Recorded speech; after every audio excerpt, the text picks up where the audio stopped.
While they're not exactly the same thing, temperament is often thought of as a precursor to personality. Personality is another topic that developmental psychologists are concerned with. And so, as we talk about different stages of development this semester, particularly when we get to the areas on social and emotional development, we'll talk a bit about personality.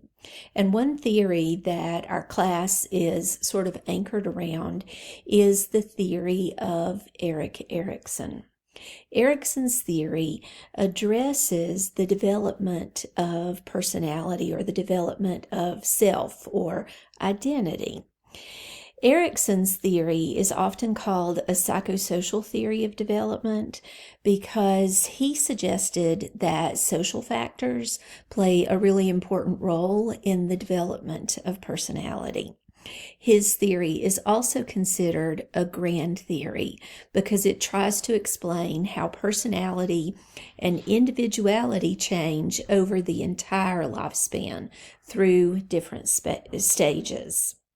So, one thing to know about Erikson's theory is that Erikson believed that at different periods in the lifespan, there are specific challenges that we face or sort of crises that we have to deal with. And he suggested that they are specific crises at each of 8 different stages. And what influences how we resolve those crises or deal with those conflicts is in large part up to social factors, our social environment, and that type of thing. So each of his stages is something versus something else. We start with trust versus mistrust and autonomy versus shame and doubt in the first few years of life, and then work our way up through childhood into adolescence, and then early, middle, and late adulthood. So according to Erikson, the crisis of infancy, that first year of life, is a crisis of trust versus mistrust. And then in the toddler years, that period from about 1 to 3 years of age, it's a crisis of autonomy versus shame and doubt. So those 2 stages are the stages that we're concerned with during infancy and toddlerhood. Trust versus mistrust, again, occurs in the first year of life, and this is a period in life when infants are really dependent on others. Infants are relatively helpless, and so they need other people to meet their needs. And so in this first year, they're conquering this developmental challenge or dilemma. Will they develop a sense of trust in their caregivers, or will there be more of a sense of mistrust? During this period, as they're looking to others to fulfill their needs, to make sure that their needs are met, they're learning about how consistent those people in their environment are in terms of meeting their needs, how dependable they are, and that type of thing.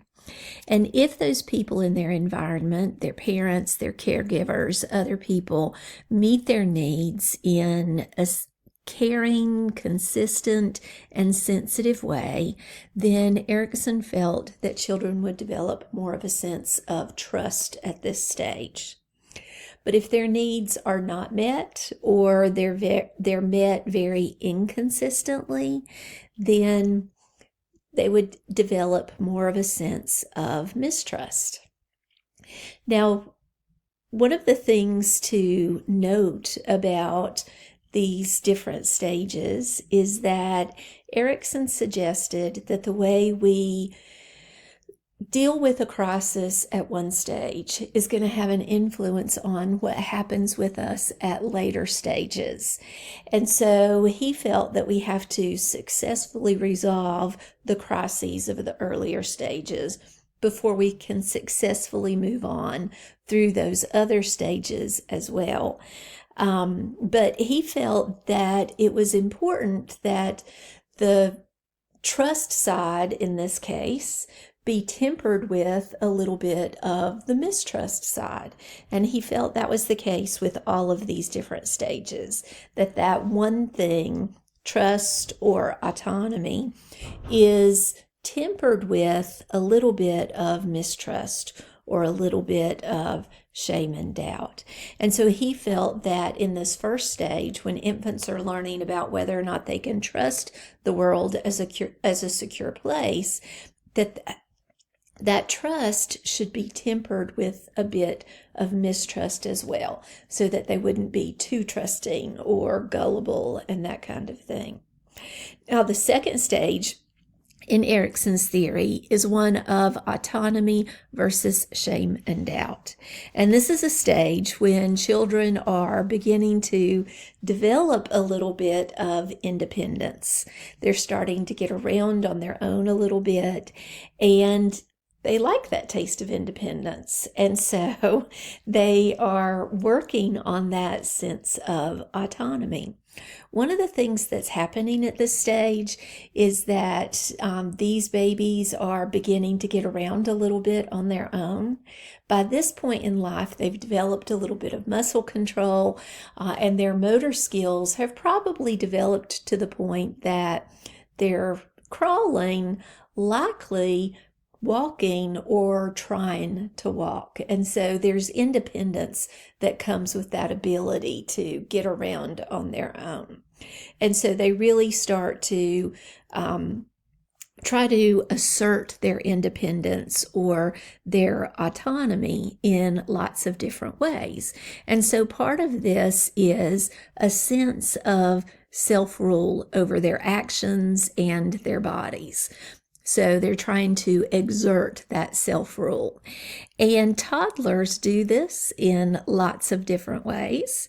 I know when my children were in this stage, the phrase that I heard more than anything else was, "I do it myself, Mommy," because they wanted to do things on their own without my help. Toddlers assert their independence with one little word that they say a lot: no. No is a way for them to say, I'm going to do my own thing. I'm going to be independent. I'm an autonomous individual. And so they use that a lot. Now, Erikson felt that at this stage, it was important that children get to have a little bit of independence and that parents support them in that as much as possible.